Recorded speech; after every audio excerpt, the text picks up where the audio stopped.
Love Beyond Belief, a Scottish time travel romance.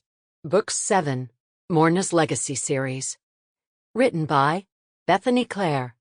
Narrated by Lily Collingwood. Prologue. Cagair Castle, September 1649. Callum could scarcely see through the billowing smoke. The burning in his lungs made it difficult for him to think as he ran across the lawn to better see what all was aflame. Why did it get hotter the further he ran from the castle?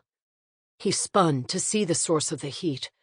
Oric's old hut, engulfed, the thatch roof quickly disintegrating, the wood beams creaking as fire consumed them.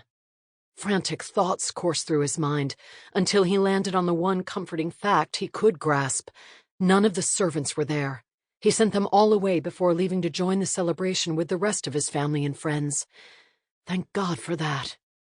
He allowed relief to rush over him, until he heard a sound so unsettling that he couldn't believe it possible.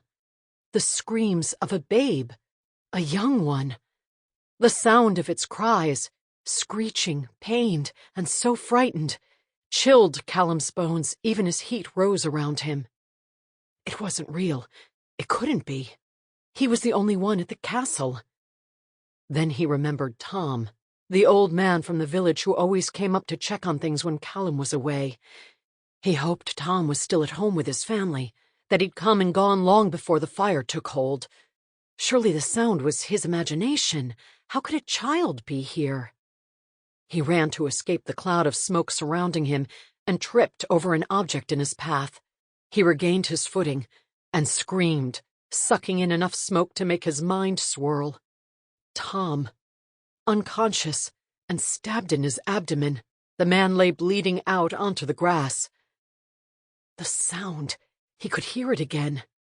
Screaming, screaming, over and over.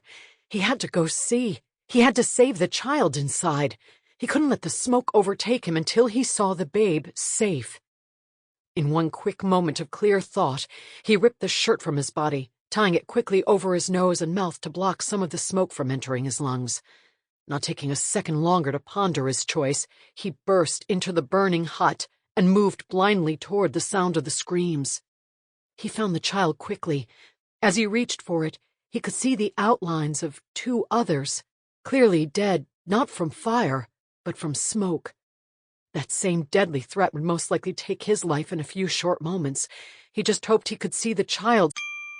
Sample complete. Ready to continue?